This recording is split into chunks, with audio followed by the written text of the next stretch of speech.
फिर ये मास्टर और मास्टरनियों आप सभी का फिर से स्वागत है एक और नए सेशन में। तो चलिए शुरू करते हैं साइंस का मोस्ट वीआईपी प्रश्न लेकर के।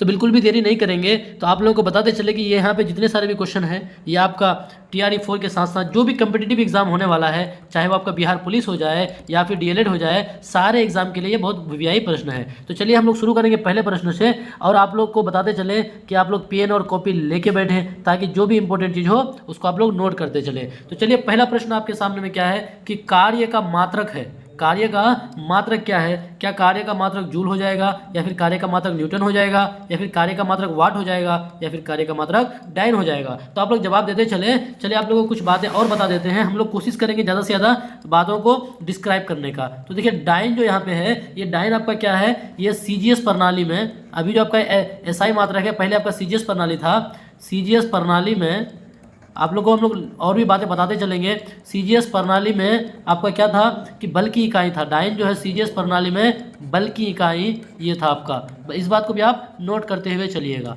इस बात को आप नोट करते हुए चलिएगा। उसके बाद देखिए एक बात यहाँ से ये भी पूछता है कि वन डाइन बराबर कितना न्यूटन होता है? तो 1 डाइन बराबर 10⁻⁵ न्यूटन होता है। इस बात को भी आप नोट करते हुए चलिएगा। उसके बाद यहाँ पे वाट जो आपका, वाट आपका किसका मात्रक है? यह आपका शक्ति का मात्रक है। किसका मात्रक है प्रिय शिक्षकों? ये आपका शक्ति का मात्रक है। और न्यूटन जो आप जानते हैं, ये न्यूटन आपका किसका मात्रक है? आप लोग कमेंट बॉक्स में बताएं, बहुत आसान है। और आपका जो कार्य का मात्रक है वो आपका कौन हो जाएगा? जूल हो जाएगा। क्या हो जाएगा? जूल हो जाएगा। आपको पता है कि जूल आपका कार्य और ऊर्जा का दोनों का मात्रक है। तो प्रिय शिक्षकों इस सवाल का जवाब क्या हो जाएगा? ऑप्शन नंबर ए हो जाएगा। चलते हैं इस प्रश्न के बाद प्रश्न संख्या दूसरे में चलते हैं। प्रश्न संख्या दूसरा देखिएगा, हम लोग फिजिक्स से बिल्कुल इजी लेवल वाला प्रश्न लेके आए हैं। आप लोग इसको अटेम्प्ट करते चले और अपने से नोट करते चले। क्या है दूसरा प्रश्न कि प्रकाश वर्ष किसकी इकाई है? प्रकाश वर्ष किसकी इकाई है? तो बोला है कि प्रकाश वर्ष क्या दूरी की इकाई है, या फिर समय की इकाई है, या फिर प्रकाश की इकाई है, या फिर धारा की इकाई है? आप लोग जवाब देते चले।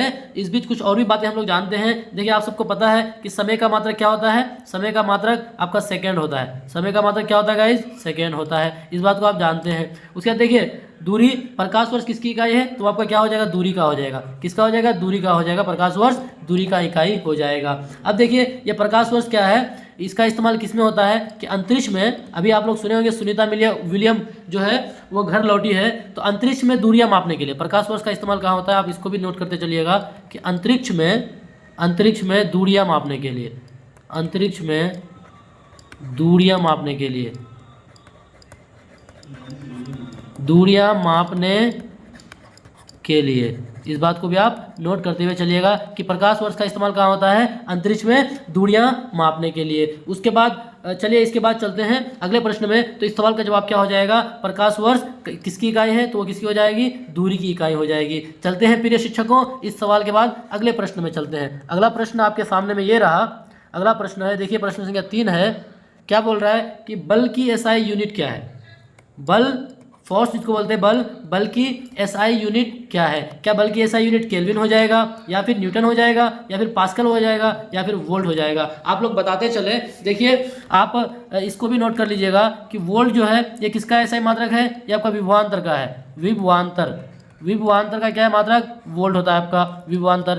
पास्कल जो आपका किसका है? ये आपका दाब का SI मात्रक है। किसका है? दाब का SI मात्रक क्या है? पास्कल है। केल्विन जो आपका किसका है? ये तापमान का है। ये किसका है गाइस?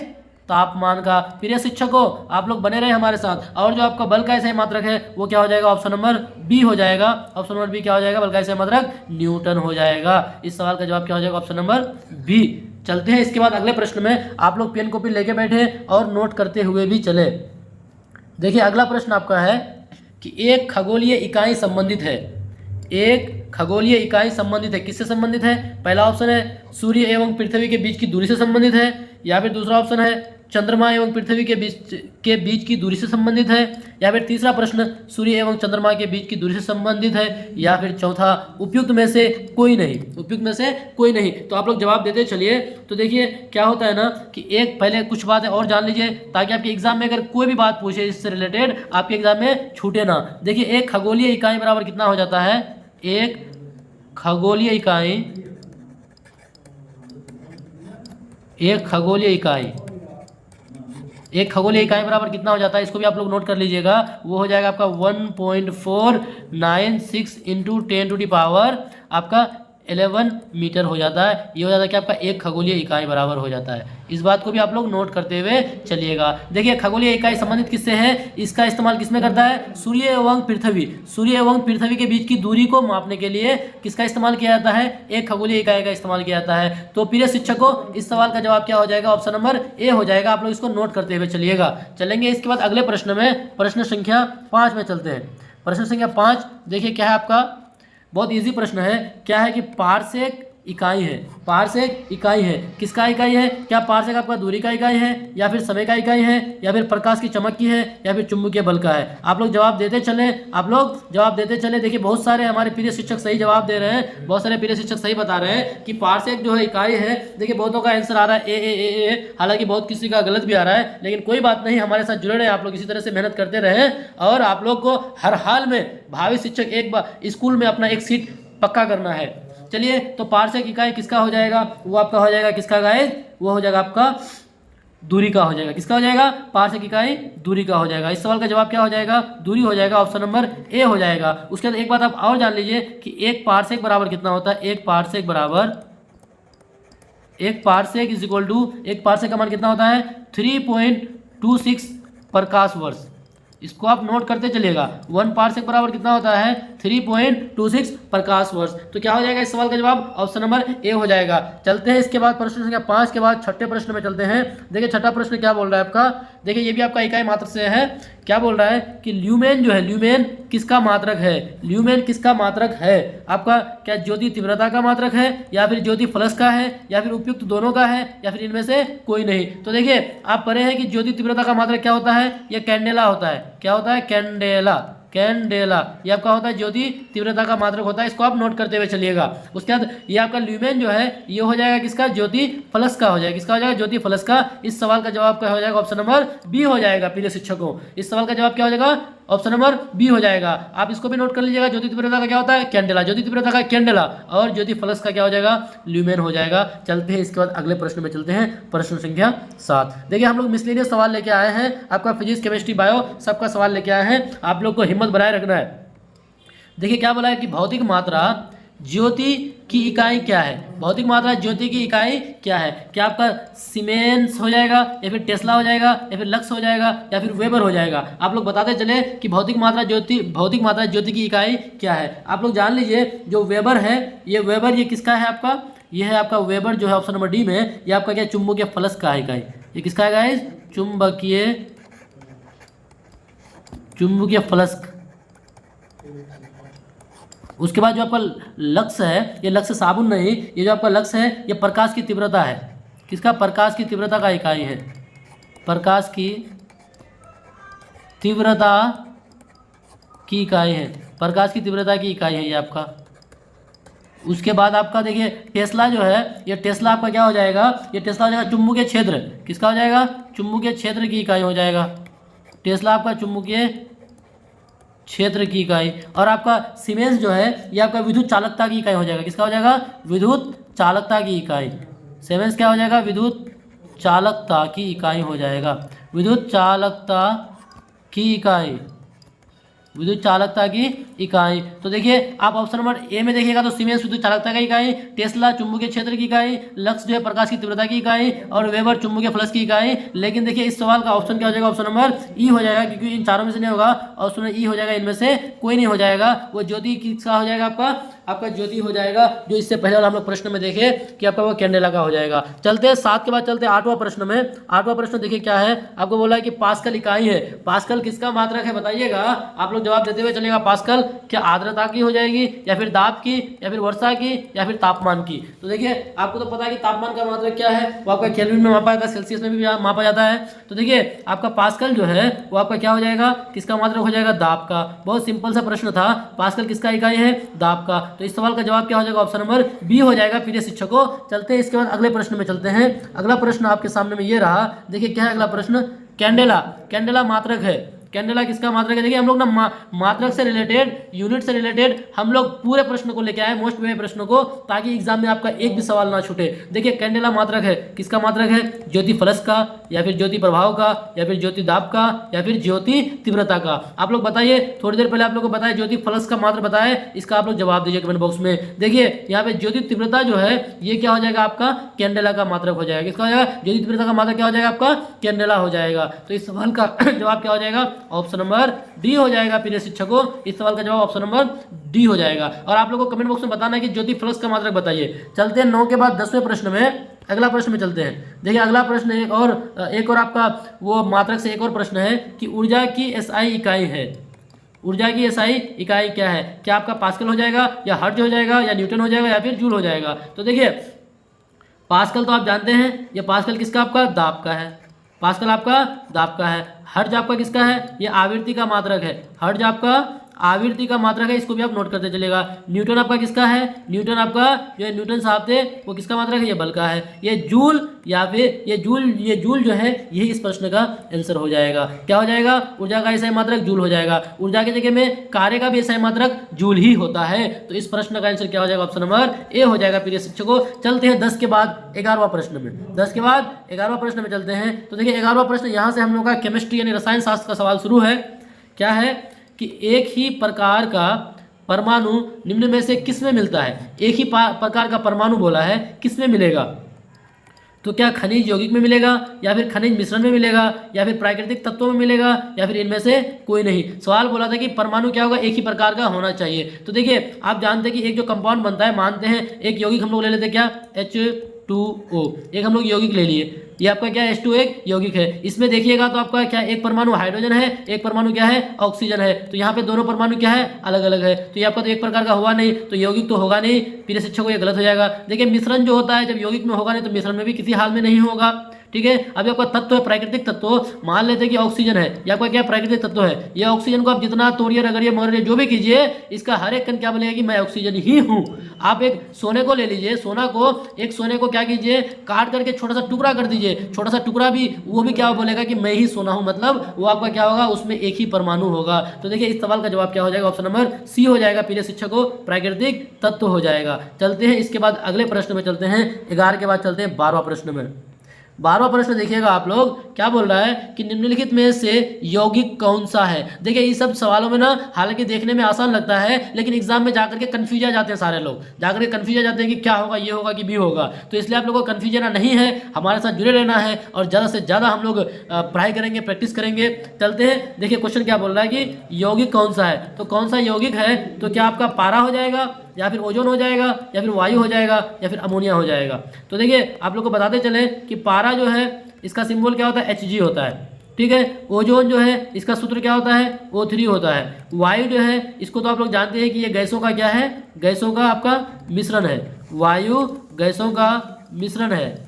अब आप बता दीजिए कमेंट बॉक्स में कि इस गैसों के मिश्रण में सबसे ज़्यादा कौन सा गैस पाया जाता है, उसका दूसरे में कौन सा गैस पाया जाता है? आप लोग इसका मात्रा बता दीजिए। ठीक है, उसके बाद आपका ये जो अमोनिया है, ये अमोनिया कितना हो जाएगा? NH3 हो जाएगा। तो अब आप खुद बता दीजिए कि कौन सा यौगिक है। क्या आपका Hg यौगिक होगा? बिल्कुल नहीं, ये तो आपका तत्व है। क्या आपका O3 मतलब ओजोन तत्व, ओजोन आपका यौगिक होगा? नहीं, ये तो आपका परमाणु है। उसके बाद देखिए आप देखिएगा वायु में, देखिएगा वायु तो गैसों का मिश्रण है, नाइट्रोजन, ऑक्सीजन, कार्बन डाइऑक्साइड सारे गैस उसमें पाए जाते हैं। बचा आपका कौन? ऑप्शन नंबर डी, ये जो अमोनिया है NH3, यही क्या हो जाएगा? यौगिक हो जाएगा। तो इस सवाल का जवाब क्या हो जाएगा? ऑप्शन नंबर डी हो जाएगा। चलते हैं इसके बाद अगले प्रश्न में। तो प्रिय शिक्षकों चलते हैं इसके बाद अगले प्रश्न में, प्रश्न संख्या 13 में। तो इस सवाल का जवाब क्या हो जाएगा? ऑप्शन नंबर डी हो जाएगा। चलते हैं इसके बाद अगले प्रश्न में। देखिए अगला प्रश्न क्या है कि पदार्थ की निम्नलिखित में से किस अवस्था को बोस-आइंस्टीन कंडेंसेट के नाम से जाना जाता है? जैसा कि जानते हैं कि पदार्थ का कितना अवस्था होता है? 5 अवस्था होता है। पदार्थ का 5 अवस्था। पहला होता है क्या? ठोस, फिर दूसरे में हो जाता है आपका द्रव, आपका तीसरे में क्या हो जाता है? गैस। पदार्थ का 3 अवस्था है। उसके बाद चौथा अवस्था क्या है? चौथा और पांचवा। यहाँ पे आपको क्या पूछा था? पांचवा अवस्था पूछा था। तो आपका पांचवा यहाँ पे क्या हो जाएगा? चौथा हो जाएगा आपका प्लाज्मा, और पांचवा हो जाएगा क्या, BEC मतलब बोस आइंस्टीन कंडेंसेट। तो देखिए सवाल क्या पूछा था कि पदार्थ की निम्नलिखित में से किस अवस्था को बोस आइंस्टीन कंडेंसेट के नाम से जाना जाता है, क्या तृतीय अवस्था को या फिर पंचम अवस्था को या फिर द्वितीय अवस्था को या फिर चतुर्थ अवस्था को। तो देखिए आपको तो पता है कि चतुर्थ अवस्था को क्या बोलते हैं, प्लाज्मा बोलते हैं, द्वितीय अवस्था को क्या बोलेंगे, द्रव बोलेंगे, पंचम को क्या बोलते हैं, पंचम को ही बोलते हैं BEC बोस आइंस्टीन कंडेंसेट। तो इस सवाल का जवाब क्या हो जाएगा प्रिय शिक्षकों, ऑप्शन नंबर बी हो जाएगा, ऑप्शन नंबर बी हो जाएगा। चलते हैं 13 के बाद 14वां प्रश्न में चलते हैं। 14वां प्रश्न देखिए, 14वां प्रश्न क्या है कि आधुनिक परमाणु सिद्धांत का जनक माना जाता है। आधुनिक परमाणु सिद्धांत का जनक किसे माना जाता है, क्या आपका जॉन डाल्टन को या फिर ऑटो हॉर्न को या फिर रॉबर्ट बॉयल को या फिर विलियम गिब्स को। बताइए आप लोग आधुनिक परमाणु सिद्धांत का जनक किसे माना जाता है। तो देखिए आधुनिक परमाणु सिद्धांत का जनक किसे माना जाता है, जॉन डाल्टन को माना जाता है। किसको, जॉन डाल्टन को आधुनिक परमाणु सिद्धांत का जनक माना जाता है। इस सवाल का जवाब क्या हो जाएगा प्रिय शिक्षक, ऑप्शन नंबर ए हो जाएगा। चलिए इसके बाद चलते हैं अगले प्रश्न में। चलिए कुछ बातें और जान लेते हैं यहाँ पे थोड़ा सा। देखिए ऑप्शन नंबर सी में जो आपका यहाँ पे रॉबर्ट बॉयल जो है, इन्होंने क्या किया था, रॉबर्ट बॉयल आपका रासायनिक तत्वों की अवधारणा विकसित की थी। क्या की थी, रासायनिक तत्वों की अवधारणा। इन सभी चीज़ों को भी आप नोट करते हुए चलिएगा। रासायनिक तत्वों की अवधारणा को विकसित कौन किया था, आपका रासायनिक तत्वों की अवधारणा को विकसित,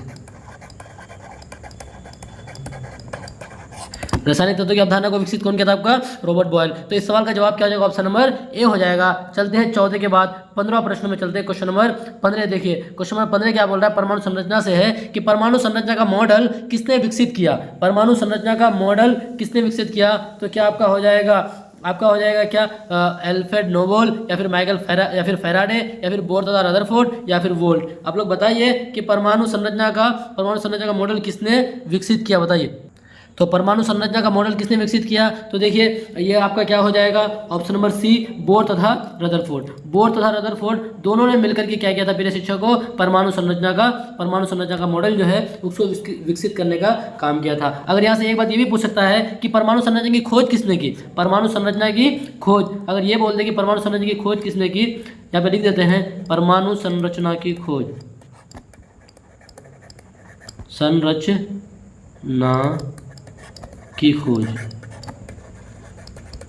देखिए मॉडल किसने तैयार किया, मॉडल विकसित किसने किया, बोर तथा रदरफोर्ड ने। लेकिन परमाणु संरचना की खोज किसने की, अगर ये पूछ दे तो आप ध्यान रखिएगा कौन, कोई और नहीं बल्कि अपना कौन था, जॉन डाल्टन थे। कौन थे, अपना जॉन डाल्टन। और कब, ये भी अगर पूछ दे कब, तो कब, 1803 में।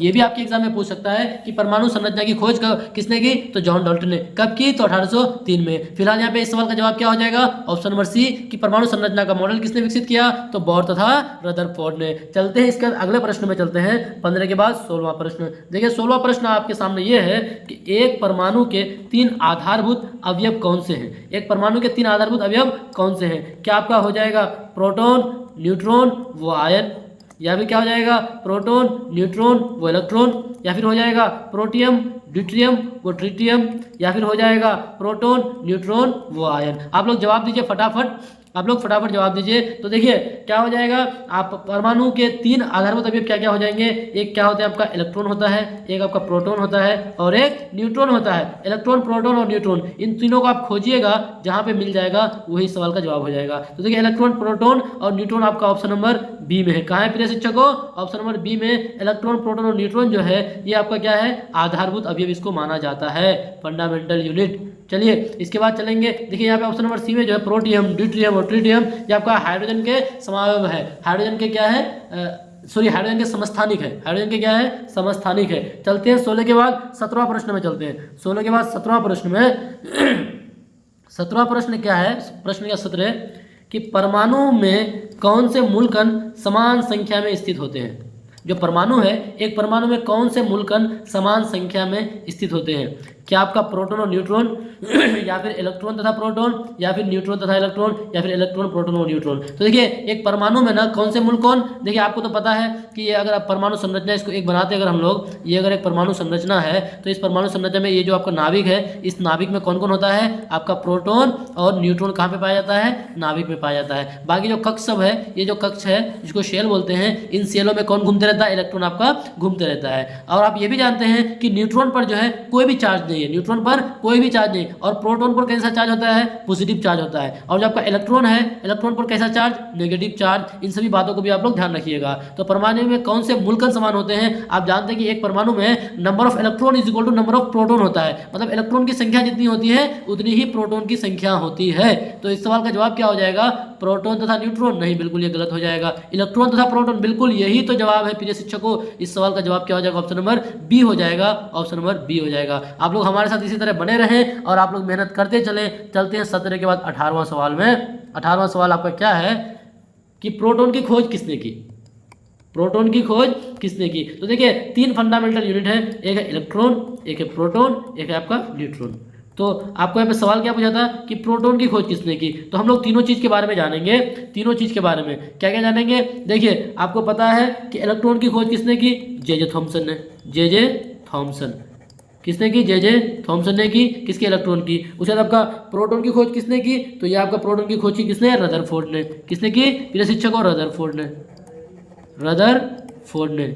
रदरफोर्ड ने क्या की, प्रोटॉन की खोज। और न्यूट्रॉन की जो खोज है, न्यूट्रॉन की खोज ये आपका क्या हो जाएगा, यहाँ पे कंफ्यूजन रहता है, कहीं पे आपका गोल्डस्टीन भी रहता है, कहीं पे आपका चैडविक भी रहता है। देखिए गोल्डस्टीन इसलिए रहता है क्योंकि देखिए गोल्डस्टीन ने ही, उन्हीं ने बताया था, उन्हीं ने सबसे पहले बताया था, गोल्डस्टीन ने ही, कि नाभिक में जो प्रोटॉन के अलावा एक और कण है आपका, जो अभी हम लोग जानते हैं ना कि नाभिक में क्या क्या है, प्रोटॉन और न्यूट्रॉन है। तो इस बात को सबसे पहले किसने बताया, गोल्डस्टीन ने बताया। उन्होंने क्या बताया कि नाभिक में प्रोटॉन तो है ही, लेकिन साथ में उसमें ना एक और भी कण है, एक और भी कण है जिस पर कोई आवेश भी नहीं है, ये बात भी उन्होंने बताया था। लेकिन ये उससे ये मिस हो गया कि उन्होंने इसका नाम नहीं दे पाया, उनका नामकरण नहीं कर पाया। फिर आगे चल करके कौन आपका चैडविक जो है, चैडविक ये है, चैडविक ने क्या किया, इसका नाम दिया, क्या नाम दिया उसका, न्यूट्रॉन नाम दिया। इसीलिए न्यूट्रॉन का खोज किसको माना जाता है, चैडविक को माना जाता है। कहीं भी अगर आपका गोल्डस्टीन भी ऑप्शन में रहे और चैडविक ना रहे तो आप क्या कीजिएगा, वहां पे गोल्डस्टीन भी आंसर मार दीजिएगा, बिल्कुल सही होगा। तो फिलहाल क्या बोला था कि प्रोटॉन की खोज किसने की, तो आप देख लीजिए प्रोटॉन की खोज, रदरफोर्ड किधर है गाइस,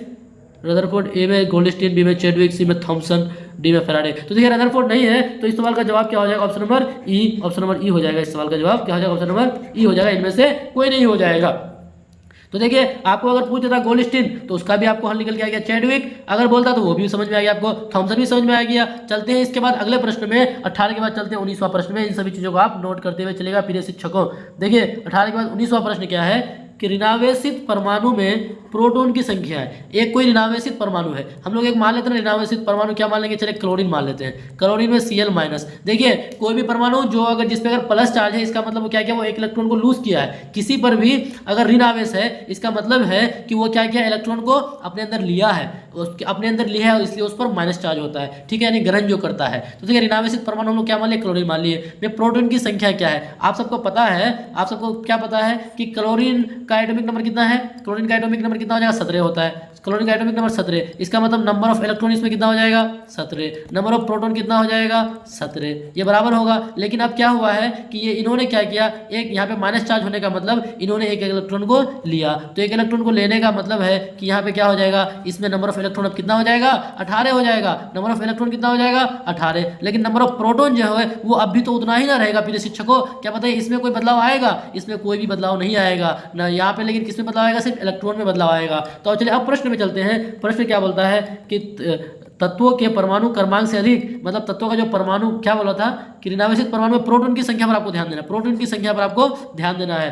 तो क्या है कि तत्वों के परमाणु क्रमांक से अधिक, तो तत्वों का परमाणु क्रमांक चाहे वो आपका पॉजिटिव में भी रहे या फिर नेगेटिव में भी रहे, परमाणु क्रमांक पे कोई भी फर्क नहीं पड़ता है। तो देखिए परमाणु क्रमांक से अधिक, तो ये वाला तो होगा नहीं, इसको आप काटिए, इसको आप काटते चलिए। तत्वों के परमाणु क्रमांक से कम, बिल्कुल नहीं, 17 तब भी था, 17 अब भी है, इसको भी आप काटिए। उसके बाद सी में आइए, परमाणु में इलेक्ट्रॉन की संख्या से अधिक। तो देखिए आप यहाँ अगर देखिएगा तो यहाँ पे नंबर ऑफ इलेक्ट्रॉन कितना हो गया, आप 18 हो गया, लेकिन यहाँ पे नंबर ऑफ प्रोटॉन कितना है, 17 है। तो क्या ये परमाणु में इलेक्ट्रॉन की संख्या से अधिक, नहीं, बिल्कुल ये भी नहीं, ये भी गलत हो जाएगा प्रिय शिक्षकों। अब देखिए ऑप्शन नंबर डी क्या है कि परमाणु में इलेक्ट्रॉन की संख्या से कम, जी हाँ यही तो होगा। देखिए इलेक्ट्रॉन की संख्या, जब यहाँ पे एक इलेक्ट्रॉन को लिया तो इलेक्ट्रॉन की संख्या 18 हो गया, लेकिन प्रोटॉन की संख्या 17 है। तो इस सवाल का जवाब क्या हो जाएगा, ऑप्शन नंबर डी हो जाएगा, ऑप्शन नंबर डी हो जाएगा इस सवाल का जवाब। आप लोग इसको गौर से पढ़िएगा, बहुत अच्छा सवाल था, बहुत अच्छा सवाल था। चलते हैं 19 के बाद 20वां प्रश्न में चलते हैं।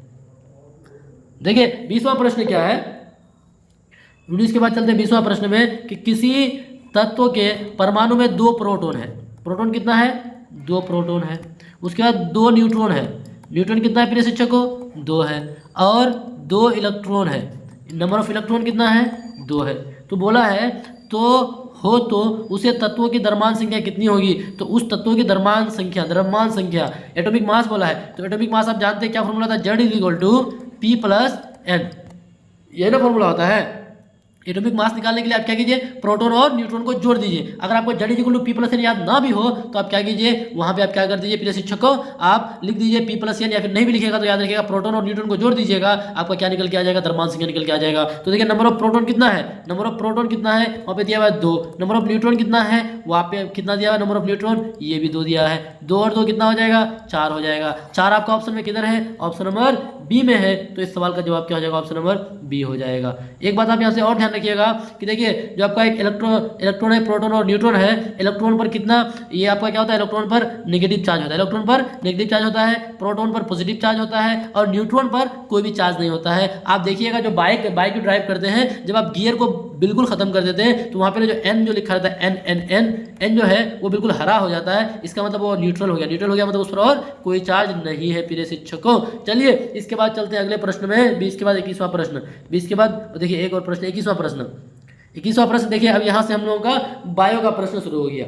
यहाँ से बायो का प्रश्न देखिए क्या बोला है कि एक वयस्क मानव शरीर में हड्डियां होती है। वयस्क पूछा है, नवजात शिशु नहीं पूछा है। देखिए बच्चे वहाँ पे आप कंफ्यूज करिएगा, यहाँ पे वयस्क पूछा है तो आपको वयस्क में ध्यान देना है। एडल्ट में पूछा है तो देखिए एक वयस्क मानव शरीर में हड्डियां कितनी होती है? आप सबको पता है कि कितनी हड्डियां होती है? 206 है। अगर वहीं पे अगर नवजात शिशु बोल देता कि नवजात शिशु में कितना है तो आपका 300 हो जाता है, 300 से अधिक हो जाता है। एक नवजात शिशु में अगर पूछता तो क्या हो जाता?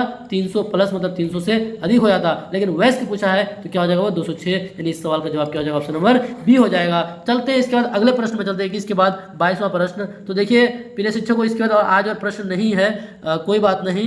देखिए आज 21 प्रश्न था हम लोग के, आज के सेशन में 21 प्रश्न था। तो आप लोग बताइए इस 21 प्रश्न में से आप लोग से कितना प्रश्न हल हुआ और आप लोगों को आज का सेशन कैसा लगा? कमेंट बॉक्स में बताएं। अगर अच्छा लगा तो वो भी बताएं, या फिर अगर आप लोग को ठीक नहीं लगा तो वो भी बताएं। आप लोग कमेंट बॉक्स में बताएं। और आप लोग घबराइए मत, हमारे साथ मिलकर तैयारी कीजिए। हम लोग सारे सब्जेक्ट का इसी तरह से आप लोगों के लिए क्लास लेके आते रहेंगे और आप लोगों को तैयारी कराते रहेंगे, और हर हाल में आप लोगों को सरकारी स्कूल में एक सीट दिला के छोड़ेंगे। फिर मिलते हैं अगले वीडियो में, जब तक